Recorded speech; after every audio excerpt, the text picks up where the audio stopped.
नमस्कार, मैं आपका माधव पांडे। आज जो मैं कविता सुनाने जा रहा हूँ, उस कविता का शीर्षक है भरत चरित्र। ये कविता माता कैकेयी, भगवान राम, माता कैकेयी और भरत जी के वार्तालाप पर आधारित है। जब माता कैकेयी भगवान राम को 14 वर्ष के लिए वनवास देती है, तब राजा दशरथ जी की पुत्र के वियोग में मृत्यु हो जाती है और उधर ननिहाल में कैकेयी पुत्र भरत जी को सब कुछ आभास हो जाता है। तो अब मैं अयोध्या के उथल पुथल के हलचल को और कैकेयी पुत्र भरत के मन की व्यथा की व्याकुलता को कविता के रूप में प्रस्तुत करने जा रहा हूँ। तो आप सबों का आशीर्वाद और दुलार हमें मिले। अब मैं पंक्तियां शुरू करता हूँ।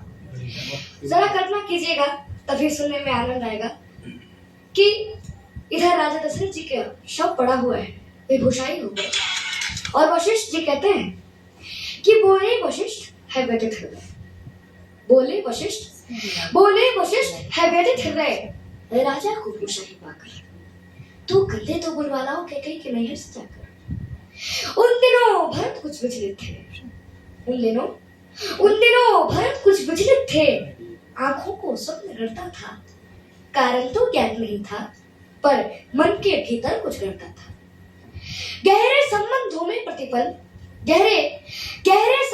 में प्रतिपल एक तार जुड़ा ही रहता है, तन दूर रहे फिर भी मन से परिवार जुड़ा ही रहता है। तन दूर रहे फिर भी मन से परिवार जुड़ा ही रहता है। और सपनों में अवध उमड़ आया, सपनों में अवध उमड़ आया, घिर गए भरत उच्चाटन में। संदेश पहुंचने से पहले आभास पहुंचता है। अल्पस में संशय का तांडव, दहरी पर तू अयोध्या का, अरे सूखे पत्ते सा कांप गया वो भावुक अयोध्या का, अरे सूखे पत्ते सा कांप गया वो भावुक अयोध्या का। और अनुमान किया कैकेयी पुत्र ने सहयोग नहीं है साधारण। कैकेयी ने सोचा कि कुछ तो अयोध्या में गड़बड़ हुआ है, तभी यह संदेश वहां गया है कि अनुमान किया कैकेयी पुत्र ने सहयोग नहीं है साधारण। पहले तो पूछा कुशल क्षेम, फिर पूछा आने का कारण। यह दूत कर्म था कठिन बहुत, ये दूत कर्म था कठिन बहुत, भीतर का शोक छिपाना था, मातम को मंगल कहना था, स्वामी को झूठ बताना था। घर नगर चतुर्दिक मंगल है, घर नगर चतुर्दिक मंगल है, यह बात अधर जब कहते थे, पिंडलियां कंपन करती थी, आंसू भीतर को बहते थे। हे राजकुंवर, गुरु आज्ञा से आया हूं तुम्हें बुलाने को। अब उस संदेश वाहक ने क्या बहाना दिया कि हे राजकुंवर, गुरु आज्ञा से आया हूं तुम्हें बुलाने को, इसके अतिरिक्त नहीं कोई संदेश तुम्हें बतलाने को। चल दिए भरत रिपुदमन सहित, निर्नाद दौड़ता था सिंदन की गति से आशंका और आशा का जारी था। जब किया प्रवेश अयोध्या में, गलियों में सन्नाटा देखा, संशय का ज्वार उमड़ आया और धीरज ने भाटा देखा। जब हम ननिहाल गए थे तब ऐसा नगरी का आंगन था, हर चौखट इतनी मौन थी और आंगन इतना दंग था। क्या बात है। हर चौखट इतनी मौन थी और आंगन इतना दंग था, जिस ओर भरत का रथ देखा मुंह फेर खड़े हो गए लोग। अब यहाँ देखिए कि भरत जी को लोग कैसे ट्रीट कर रहे हैं। जिस ओर भरत का रथ देखा मुंह फेर खड़े हो गए लोग। कैकेयी सुपने मन में सोचा, मैं मानुष हूं या महारोग, मैं मानुष हूं या महारोग। सबकी आंखों में तिरस्कार, कैसा अनभिज्ञ अभागा हूं, जो सावन का सोया सोया सीधा पछड़ में जगा। ऐसा लगता था खड़ा हुआ है शीश झुकाए राजभवन। ऐसा लगता था खड़ा हुआ है शीश झुकाए राजभवन।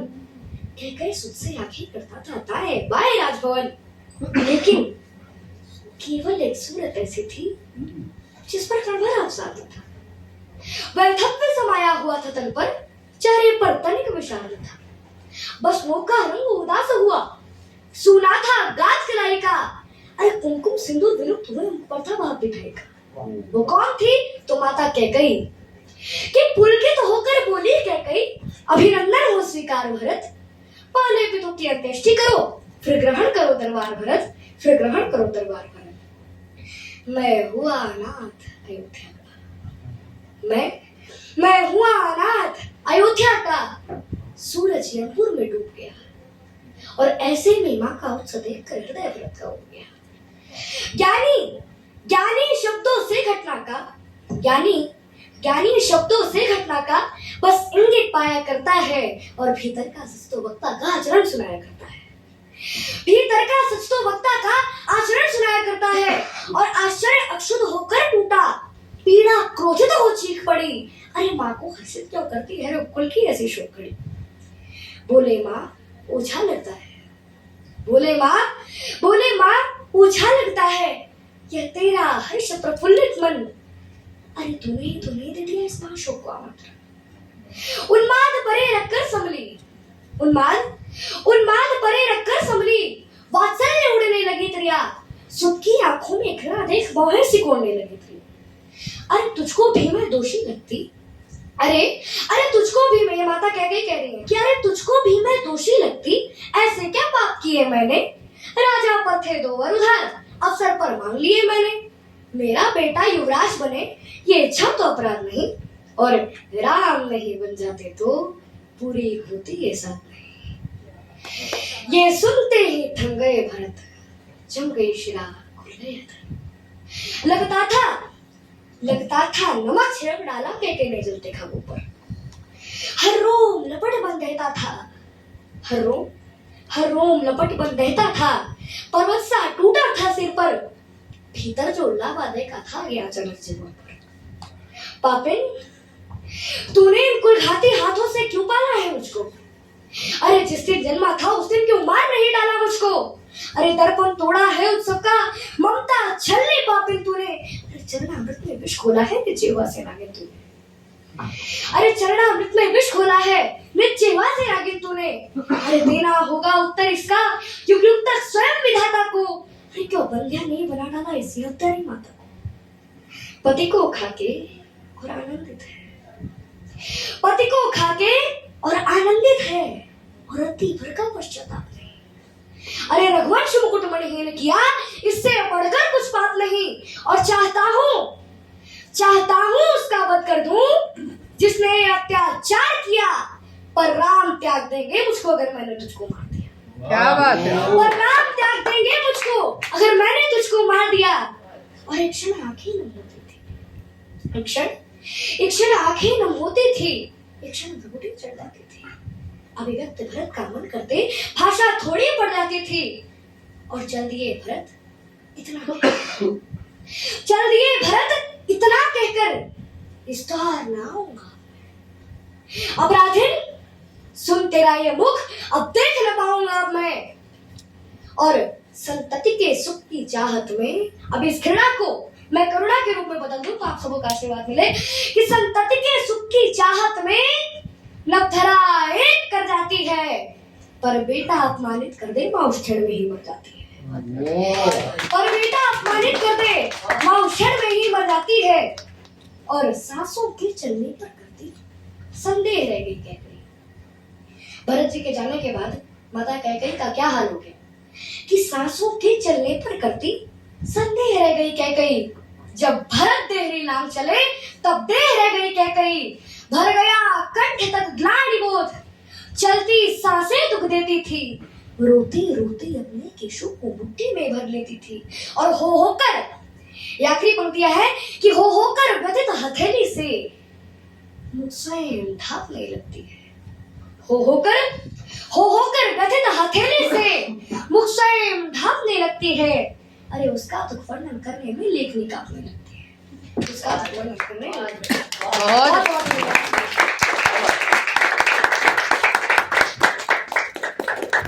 छोटा पैकेट बड़ा दिमाग में निकला ना। बोला था बच्चा हमेशा जब भी आता धमाल कर जाता है। अब इससे क्या ही पूछूं मैं। Thank you so much Madhav, बहुत दिनों बाद तुम्हें परफॉर्म कर देखा and we are always happy to see you and have you here. इसके संस्कार मैं हमेशा बोलती हूँ मैम बहुत अच्छे दिए हैं, क्योंकि हमेशा आता है he touches the feet of everyone. मुझे बहुत पसंद आता है. That is what every बच्चा should do. Thank you. और ये मुझे immediately बुढ़ा कर देता है क्योंकि मेरे पैर को कोई नहीं छूता सिवाय इसके. तो thank you so much Madhav आने के लिए and hope to see you every time. ठीक है? Thank you so much.